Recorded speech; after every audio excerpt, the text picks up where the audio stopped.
What if I told you that the Wright brothers might not have been first to fly? What if the real pioneer of human flight was a reclusive farmer working alone in a remote corner of New Zealand, 9 months before Kitty Hawk ever made headlines? Welcome back to Mr.Yaduvanshi, where we uncover the forgotten stories that changed our world. I'm Roshan, and today we're diving deep into one of aviation history's greatest mysteries. This is the story of Richard Pearse, a brilliant self-taught inventor who may have achieved powered flight in March 1903, beating the Wright brothers by nearly a year. But here's the twist. He never wanted credit for it. While others chased fame and fortune, Richard chased something far more elusive, the pure joy of solving the impossible. This is a tale of genius hidden in isolation, of breakthroughs that almost disappeared into history, and of a man whose greatest achievement was also his greatest secret. So grab your favorite drink, settle in, and prepare to discover why this forgotten farmer from Canterbury might just be aviation's most important pioneer. This is the extraordinary tale of Richard Pearse, and it's about to change everything you thought you knew about the birth of flight.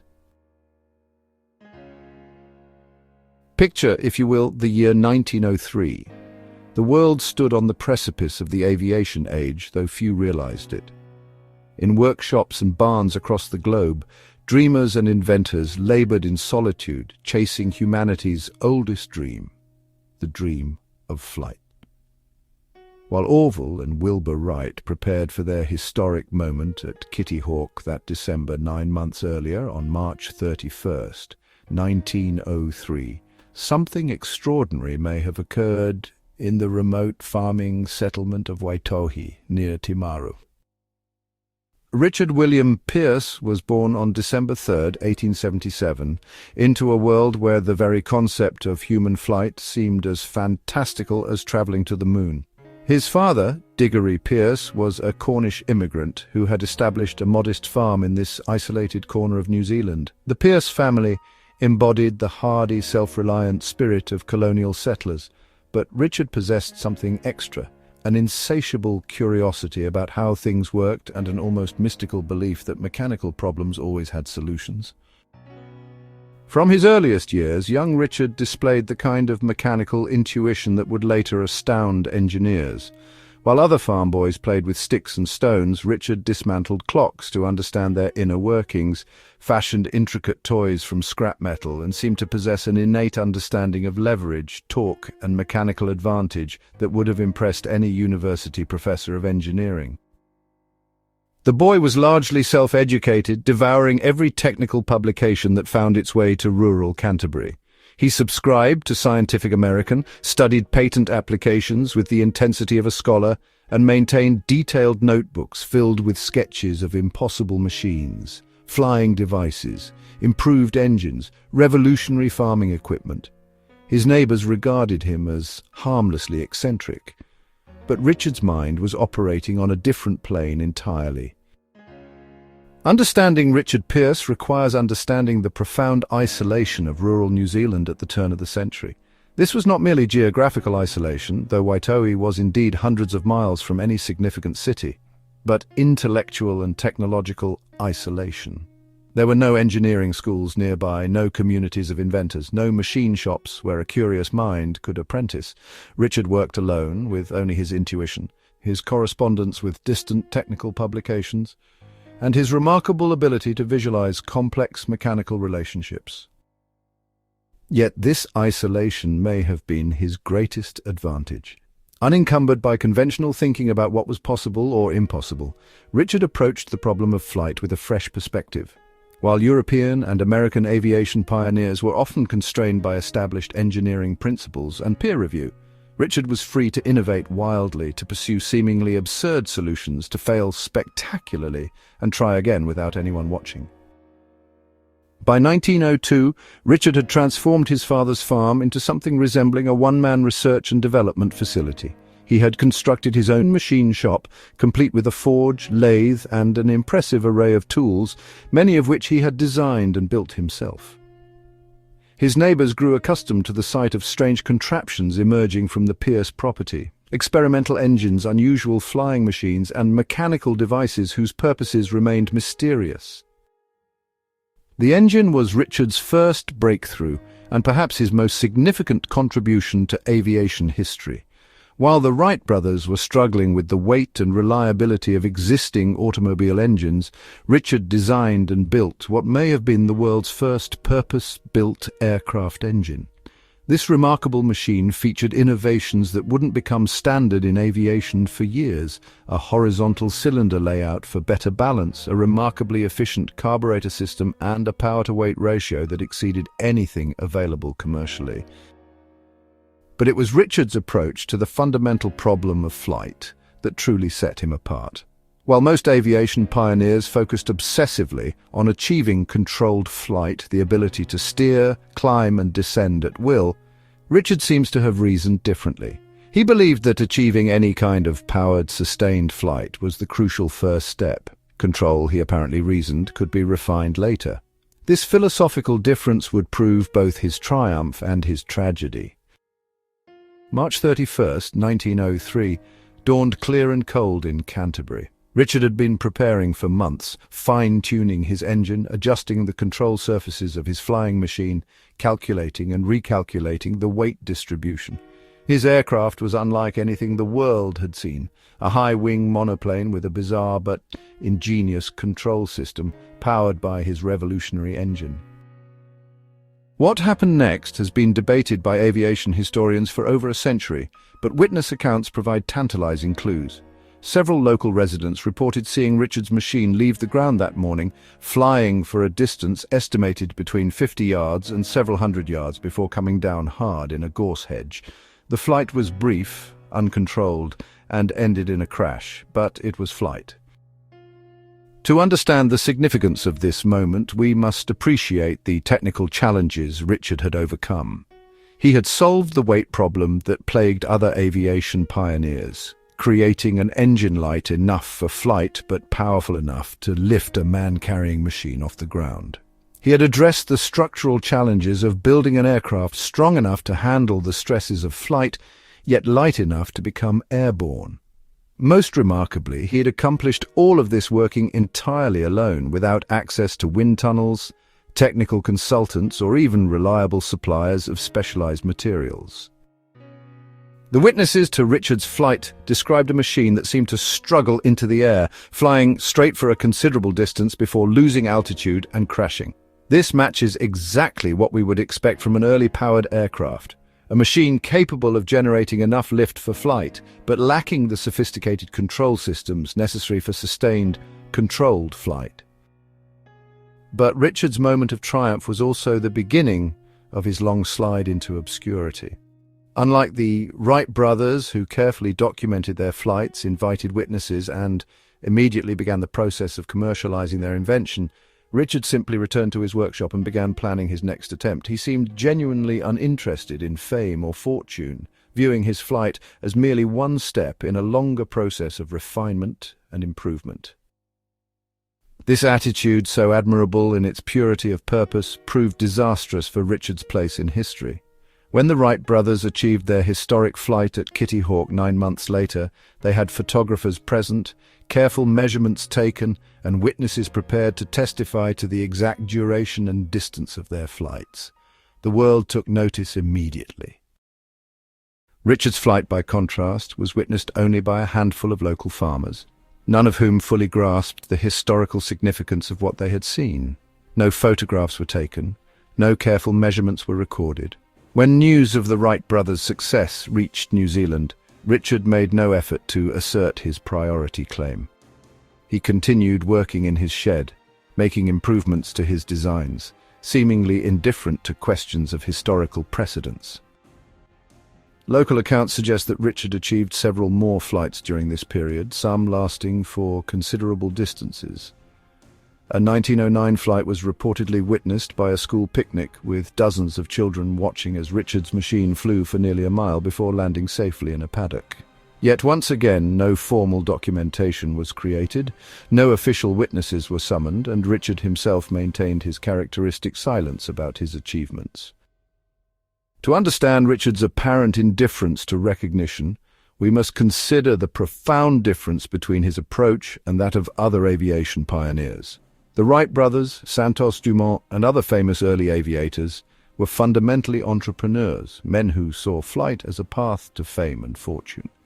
They flew in public, courted publicity, and worked tirelessly to commercialize their inventions. Richard, by contrast, seems to have been motivated purely by intellectual curiosity. He was solving the puzzle of flight for its own sake, driven by the same compulsion that had led him to dismantle clocks as a child. The idea of turning his flying machines into commercial ventures appears never to have seriously occurred to him. He was an inventor in the purest sense, a man who created because he could not help creating. This fundamental difference in motivation explains much about Richard's subsequent obscurity. While other aviation pioneers founded companies, established flight schools, and worked to develop aviation as an industry, Richard continued farming and tinkering in his workshop. He made no effort to patent his innovations, publish his research, or train other pilots. His remarkable achievements remained essentially private, known only to a small circle of local residents. The irony is profound. Richard's very purity of purpose, the quality that allowed him to achieve what may have been the world's first powered flight, also ensured that his achievements would be forgotten. He was too much the artist and too little the businessman to secure his place in history. As the years passed, Richard's eccentricity deepened into genuine reclusiveness.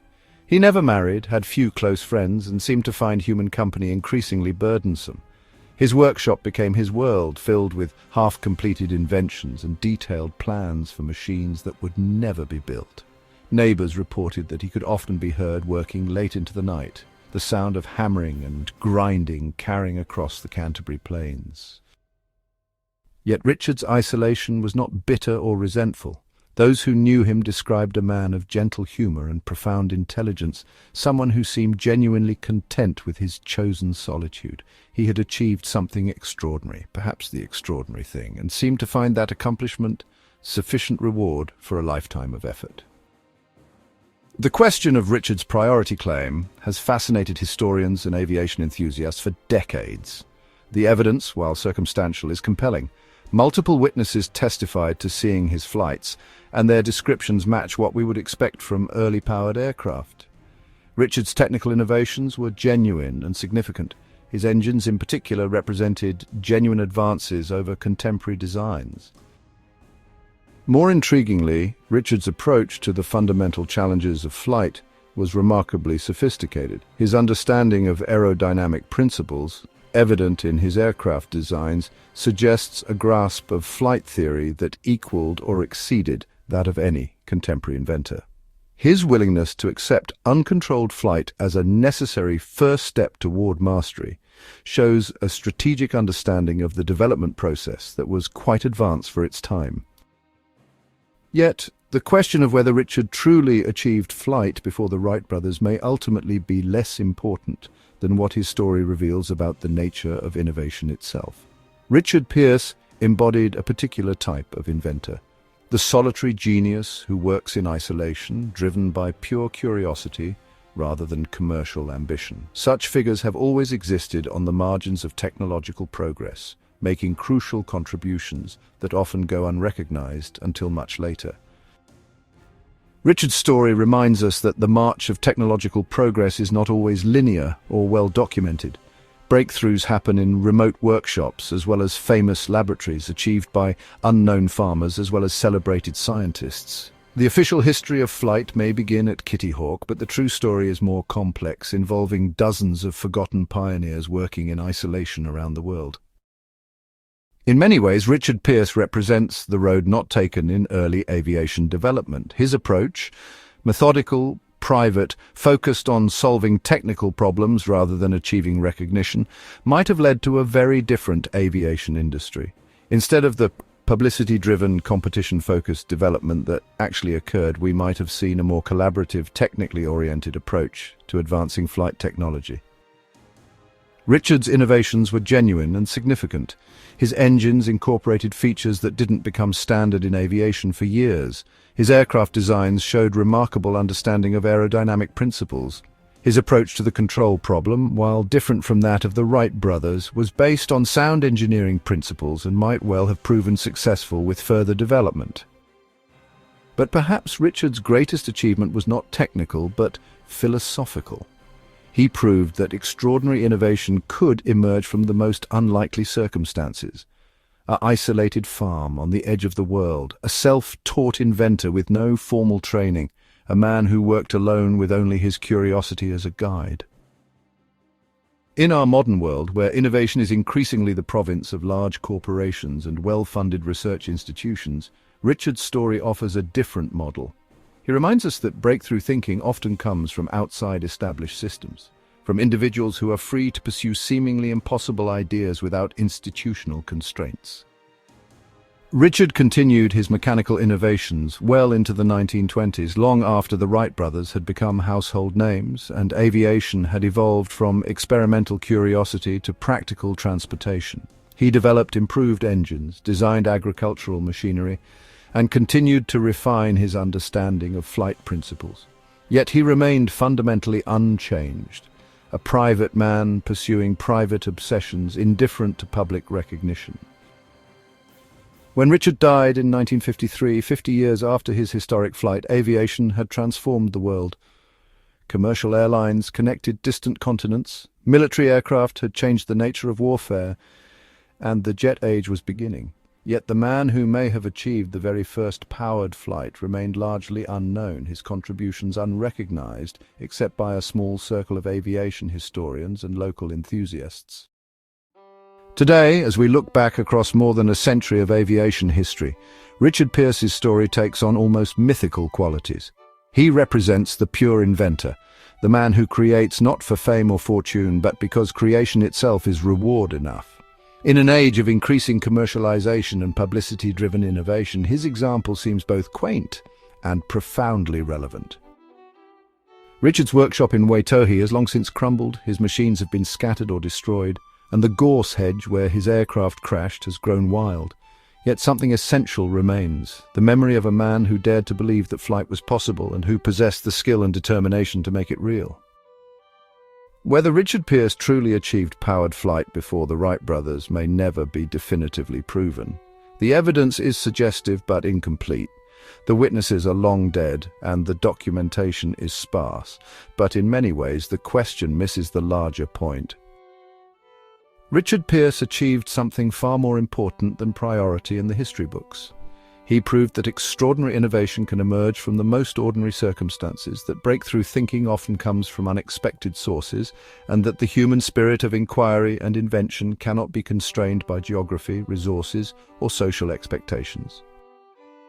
In the windswept paddocks of Canterbury, a farmer's son looked up at the sky and refused to accept that humans were forever earthbound. He built machines that should not have worked, solved problems that had puzzled the world's best engineers, and may have achieved humanity's oldest dream months before anyone else succeeded.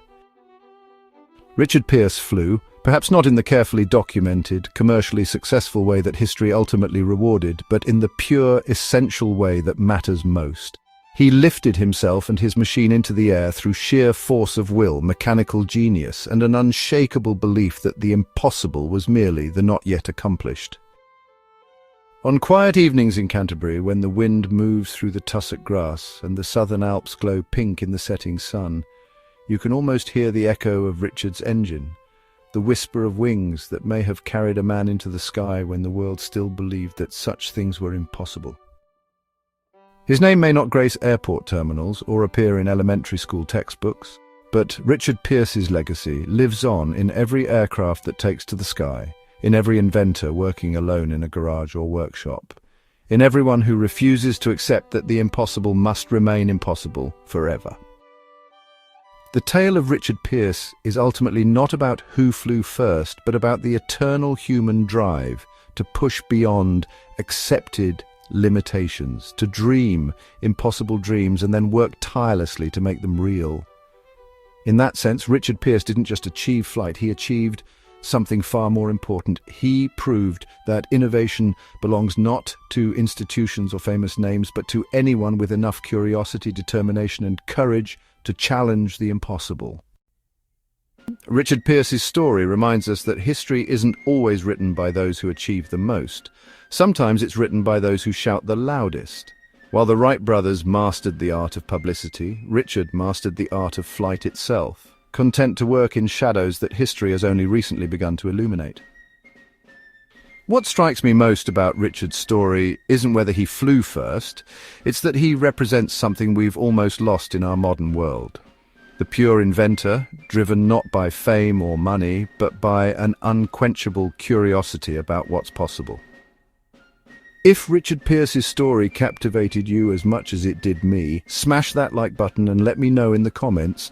Do you think Richard deserves recognition as aviation's first pioneer? And if you're hungry for more forgotten stories that shaped our world, hit subscribe and ring that notification bell, because trust me, we're just getting started. Next week, we're uncovering another buried treasure from history's vault. Until then, keep questioning what you think you know, because sometimes the most important stories are the ones nobody thought to tell. Thanks for watching, and I'll see you in the next one.